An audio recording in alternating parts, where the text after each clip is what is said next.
জাবের ইবনে আব্দুল্লাহ রাদিয়াল্লাহু তাআলা আনহু, বয়স মাত্র 15। এখানে অনেক বাচ্চাদের বয়স আছে 15। তার বাবা যখন মারা যায় তখন তার বয়স 15, এবং তার 7 বোন এর দায়িত্ব চলে এসেছে জাবেরের মাথায়। এর 2 বছর পর একটা যুদ্ধের জন্য তাকে ডাক দেয়া হলো, তিনি যুদ্ধে চলে গেলেন। যুদ্ধ থেকে ফিরছেন, রাসূলুল্লাহ সাল্লাল্লাহু আলাইহি ওয়াসাল্লাম দেখলেন জাবের অনেক দূরে, অনেক পিছিয়ে, সবাই সামনে এগিয়ে যাচ্ছে। রাসূলুল্লাহ সাল্লাল্লাহু আলাইহি ওয়াসাল্লাম সবাইকে বলেন, একটু থামেন, তোমরা একটু থামো, একটু স্লো যাও।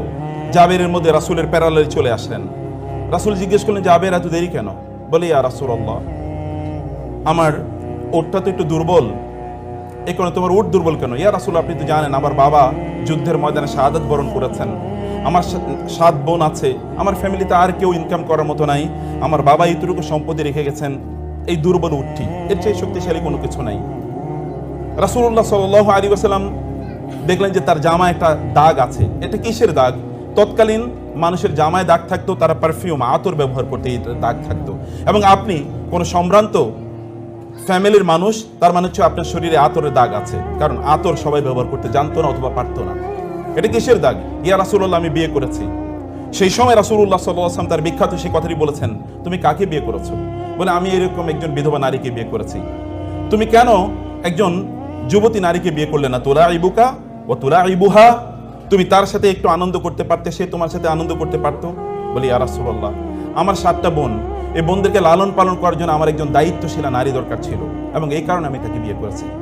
রাসূল তাকে ইন্টারনালি মারহাবা জানালেন, তুমি big choice, great choice you have made. রাসূলুল্লাহ সাল্লাল্লাহু আলাইহি ওয়াসাল্লাম বলে, তো তোমাকে, আচ্ছা তুমি তো এই দুর্বল উট নিয়ে যেতে পারবে না, আচ্ছা ঠিক আছে। রাসূলুল্লাহ সাল্লাল্লাহু আলাইহি ওয়াসাল্লাম উটকে একটু মাত্র খোঁচা দিলেন। এটা এমন একটা আঙ্গুল, যে আঙ্গুল যদি আকাশের দিকে কেবল এতটুকু কেবল ইঙ্গিত করে, তাহলে আকাশের চাঁদ দ্বিখণ্ডিত হয়ে যায়। এমন একটা আঙ্গুল, যে আঙ্গুল যদি কোথাও কেবলমাত্র এতটুকু পানির মধ্যে ডুবায় বা চুবিয়ে দেয়, এটা হতে পারে যে 1 লোটা বা 1 বদনা পানি, কিন্তু 1700 বা 1600 লোক ওইখান থেকে গোসল করার পানি পায়, তারা পানি পান করার মতো পানি পায়, এবং তারা পানি প্রিজার্ভ করতে পারে, যে পরবর্তীতে পানি তারা ব্যবহার করবে। কিন্তু পানি ছিল মাত্র 1 লোটা। 1400 লোক খায়, যে এমন এক আঙ্গুল, যে আঙ্গুল কেবলমাত্র বলেছে এতটুকুই কেবলমাত্র খাবার আছে, একটা ছোট্ট পাতিলের মধ্যে অল্প একটু মাংস আছে আর অল্প কয়েকটা রুটি আছে। তিনি বলেছেন, আমি হাতটা রাখলাম, তোমরা এবার নাও। 1400 লোক খাওয়ার পরে এরপরে যতটুকু মাংস ছিল ততটুকুই অবশিষ্ট আছে। এমন একটা আঙ্গুল, সে আঙ্গুল কেবল একটু খোঁচা মারলো, খোঁচা মারার পর ওটা তেজি হয়ে গেল, এবং এটা সবার আগে এখন দৌড়ে যাচ্ছে। রাসূলুল্লাহ সাল্লাল্লাহু আলাইহি ওয়াসাল্লাম বললেন, জাবের থামো। জাবের থামলেন, তোমার ওটটা আমি কিনতে চাই। ইয়া রাসূলুল্লাহ, একটাই তো আমার সম্পদ, এটা বিক্রি করলে কেমনে হবে? না, তুমি আমার কাছে বিক্রি করে দাও। না, আমি বিক্রি করতে পারবো না। তুমি বিক্রি করো প্লিজ। না, আমি বিক্রি করতে পারবো না, আমার একটাই মাত্র সম্পদ। রাসূলুল্লাহ সাল্লাল্লাহু আলাইহি ওয়াসাল্লাম 10 বার বললেন তাকে, তোমার এটা বিক্রি করে দাও। মাত্র তার বয়স মাত্র 17। এখনকার যুগের বাচ্চাদের বয়স 17 হলেও তারা যতটুকু ম্যাচিউরড, তৎকালীন বাচ্চারা ইন্টেলেকচুয়ালি আর অনেক বেশি ম্যাচিউর ছিল। আমাদের বাচ্চাদের ম্যাচিউরিটি একটা ভিন্ন জায়গায়। আপনারা এবং আমরা ভয়াবহভাবে একটা ডিস্ট্রাকশনের ওয়ার্ল্ডে বসবাস করছি, ভয়াবহভাবে একটা ডিস্ট্রাকশন। কোন এক সময় পাপ করার জন্য আপনাকে অনেক দূরে যেতে হতো, এখন পাপ করার জন্য অন্য কোথাও যাওয়া লাগে না। এখন পাপ আপনার ঘরের মধ্যেই রয়েছে, আপনার একটা ছোট্ট ডিভাইসের মধ্যে রয়েছে। এমন কোনো পাপের ট্রেস নাই যে ট্রেস এই ডিভাইসের মধ্যে পাওয়া যায় না। এভরিথিং, সব কিছু এখানে পাওয়া যায়, এভরিথিং এখানে রয়েছে। যত ধরনের অ্যাভারেশন, যত ধরনের ডিস্ট্রাকশন, যত ধরনের ওয়েওয়ার্ডনেস, যত ধরনের পথভ্রষ্টতা অথবা ধরেন পথ থেকে সরে যাওয়া, এগুলো সব কিছুর মধ্যে পাওয়া যায়। তারা ছিলেন ইন্টেলেকচুয়ালি ম্যাচিউরড। রাসূল তাকে 10 বার বললেন, 10 বারই তিনি ডিনাই করলেন। অতঃপর যখন 11তম বার তাকে বললেন, তিনি বললেন, ইয়া রাসূলুল্লাহ, ঠিক আছে বিক্রি করে দিলাম, কত দেবেন আপনি? বলেন 1 দিরহাম। 2 দিরহাম? কি বলেন ইয়া রাসূলুল্লাহ, এর দাম কি 2 দিরহাম হয় নাকি? আচ্ছা ঠিক আছে 4 দিরহাম। না, আরো বেশি দিতে হবে। আচ্ছা ঠিক আছে 8 দিরহাম। না, আর একটু বেশি দিতে হবে।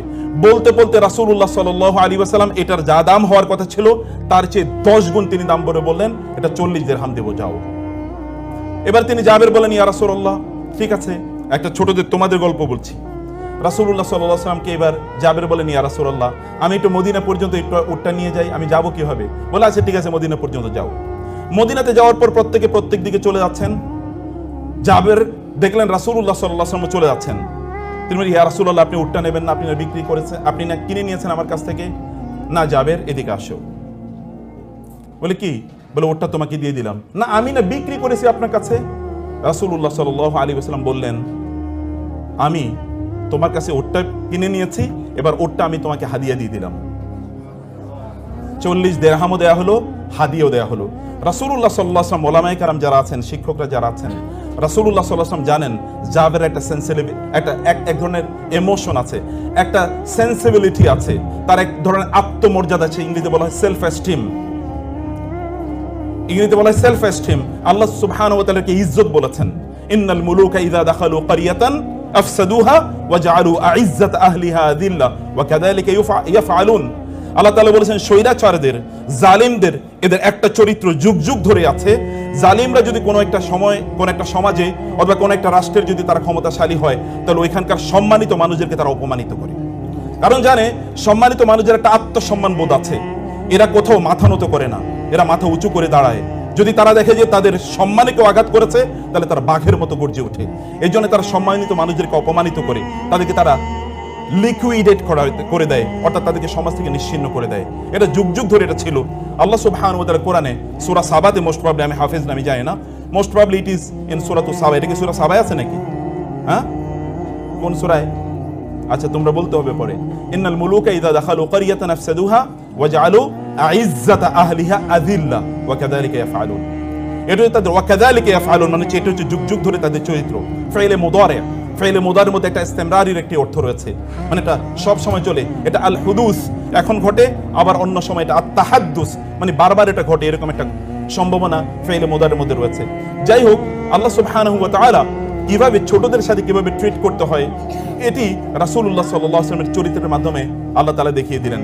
আমি আপনাদেরকে বলবো, আপনাদের বাচ্চাদের সাথে সম্মানজনকভাবে, রেসপেক্টফুলি তাদের সাথে আচরণ করুন। রাসূল এমনি তাকে সাদাকে করে দিতে পারতেন, কিন্তু এতে জাবের আত্মসম্মানে আঘাত লাগতো। রাসূল এমনি তাকে ভিন্নভাবে কথা বলতে পারতেন, এতে জাবেরের মন খারাপ হয়ে যেতে পারতো। কিন্তু রাসূলুল্লাহ সাল্লাল্লাহু আলাইহি ওয়াসাল্লাম একদিকে তার সাথে একটু আনন্দ করার একটু সময় কাটালেন, একটু আনন্দ দিলেন তাকে, এক ধরনের তার মধ্যে এক ধরনের হাইপার এক ইমোশন তার মধ্যে তৈরি করে দিলেন। এই ঘটনা যেন জাবের আর কোনোদিন না ভুলে। এরকম মানুষকে কি কোনোদিন ভোলা যায়? এমন মানুষকে কোনোদিন ভোলা যায় যিনি এমন আচরণ করেছেন? তাকে তো হৃদয় দিয়ে ভালোবাসতে হয়, তাকে অন্তর দিয়ে ভালোবাসতে হয়। সম্মানিত বোনেরা, প্রিয় ভাইয়েরা আমার, আল্লাহ সুবহানাহু ওয়া তাআলা একদল লোকের জন্য ভালোবাসাকে আমাদের জন্য অবধারিত করে দিয়েছেন। ইন্নাল্লাযীনা আমানু ওয়া আমিলুস সালিহাতি সায়াজআলু লাহুমুর রাহমানু উদ্দা। আপনি আরবিক ল্যাঙ্গুয়েজ যদি ভালো করে, বিশেষ করে কোরআনিক ল্যাঙ্গুয়েজ যদি অনেক ভালো করে স্টাডি করেন, তাহলে দেখবেন আল উদ এবং আল মুহাব্বা এর মধ্যে পার্থক্য রয়েছে। আল উদকে ইংরেজিতে বলা হয় ইন্টেন্স লাভ। এটা কোনো শরীয়তের বাধ্যতামূলক কোনো লাভ নয়, যে লাভকে আল্লাহ এবং আল্লাহর রাসূলকে করতে হয়। এটাকে বলা হয় মুহাব্বা। কুল ইন কুনতুম তুহিব্বুনাল্লাহ ফাত্তাবিউনি মান আহাব্বা লিল্লাহি ওয়া আবগাদা লিল্লাহি আল মুতাহাব্বিউনা ফিল্লাহ মান আবগাদা লিল্লাহ ওয়া মান আহাব্বা লিল্লাহ ওয়া আবগাদা লিল্লাহ। আল মাহাব্বা এটা হচ্ছে শরীয়ী টার্ম, কিন্তু আল উদ এটা কোনো জিনিসের এগেনস্টে না, এটা কোনো জিনিসের বিনিময় না, এটা অন্তর থেকে উৎসারিত একটা গভীর ভালোবাসা। এই ভালোবাসা যেমন ভাবে আল্লাহ সুবহানাহু ওয়া তাআলা বলেছেন between the husbands and the wives, ওয়া মিন আয়াতিহি আন খালাকা লাকুম মিন আনফুসিকুম আজওয়াজান লিতাসকুনু ইলাইহা ওয়া জাআলা বাইনাকুম মাওয়াদ্দাতান ওয়া রাহমা। স্বামী এবং স্ত্রীর রিলেশনের কেমিস্ট্রি হচ্ছে আল্লাহ তাআলা বলেছেন আল মাওয়াদ্দা। মাওয়াদ্দা হচ্ছে ইন্টেন্স লাভ, একটা গভীর গভীর ভালোবাসা। আমাদের ভালোবাসা তো এখন অন্য জায়গায়। আমেরিকানদের একটা গল্প বলি। আমেরিকানরা তাদের স্ত্রীদের চেয়ে বেশি ভালোবাসে তাদের কলিগদেরকে, অথবা তাদের সেক্রেটারি, কোম্পানির যে সেক্রেটারি, এরকম একটা মেয়ে, ওই মেয়েকে স্ত্রীর চেয়ে বেশি ভালোবাসে। ইউরোপিয়ানরা তাদের স্ত্রীদের চেয়ে তাদের বেশি ভালোবাসা হচ্ছে তাদের ওই রাস্তাঘাটে যে সকল মেয়েরা আছে তাদেরকে। আরবরা তাদের স্ত্রী আছে, তাদের স্ত্রীর চেয়ে তারা বেশি ভালোবাসে উটদেরকে।